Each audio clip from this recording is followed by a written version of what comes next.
daawada dhegeysta marka ugu horeysa fadlan subscribe garee oo share garee oo hanaga ilaawin adigoo mahadsan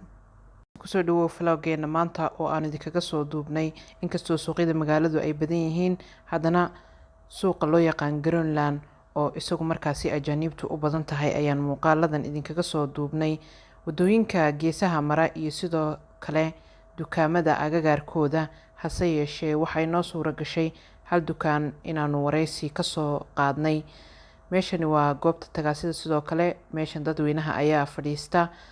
sidaas la mid ah dukaanka qudaarta ee Greenland ayaan markaasi ag mareynay sidaas la mid ah tagaasida agagaarkeeda ayaan markana u soconaa daawada dhegeyste la soco wareysiga ayaa mar dhowna inoo soo gali doona kusoo dhawaada wareysigii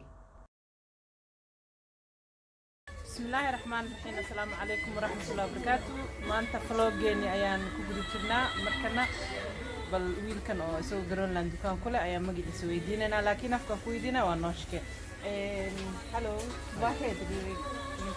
Jag heter Musson. Okej. Du jobbar här i butiken. Har du många somaliska kunder? Ja, vi har nästan 50% av somalis. Wow. noo sheegay boqolkiiba 50 kundihiisa inuu yahay Soomaali marka waxaan weydiinaynaa maxaad u sheegaysaa dadka Soomaaliyeed oo aad leedahay maanta vloggeena maadaama u suura gashay inaan wareysi ku la yeelano vad ska du säga Somalis folk? Jag är väldigt van vid med den här. Folk kan det komma upp och som köper priser. Jag är väldigt snäll. Okay, tusen hjärtligt tack. Wuxuu noo sheegay kundaha Soomaalida ee uu leeyahay inuu aad ugu faraxsan yahay wuxuu leeyahay dukaan sidoo kale wuxuu leeyahay timajare waxaan jeclahay inaan fasax ka qaato inaan timajaraha duubto hadduu ii ogolaado marka waan tusin doonaa marka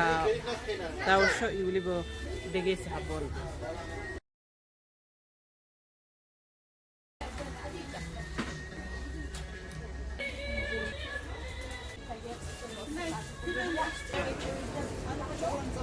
sida u jeedinba vloggeena waan soo gabagabeynay waxaan ka sii degaynaa jarjarooyinkii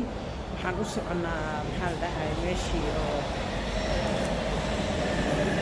daawada dhegeysta waan idinka raali gelinaynaa muuqaalo aad u badan inaan soo duubin mana aha qofna xaquma lahaa qofaan weydiinin inuu wejigiisa duubto sidaa daraaddeed ayaa muuqaalada ugu badan waxaan soo qaadanay dhismayaasha kala duwan iyo jidadka oo ay noo suura gashay inaanu qaybo ka mid idinkaga soo duubno run ahaantii waxaanu tagnay santarka magaalada sida aad u jeedaanba kadibna waanu kasoo cunteynay wixii aan markaasi kasoo iibsan rabnay markii aan kasoo iibsanay ayaa waxaan soo raacnay tareen markaasi aanu markaa kaga baxaynay santarka magaalada kuwanina waa jidadkii aan soo marnay waxaan daawada dhegeysta kaa codsanaynaa haddii aad ka heshay muuqaaladan kala duwan ee aan idiin soo duubnay inaad nagu caawiso subscribe-ka si aanu live usoo galno YouTube-ka mahadsanid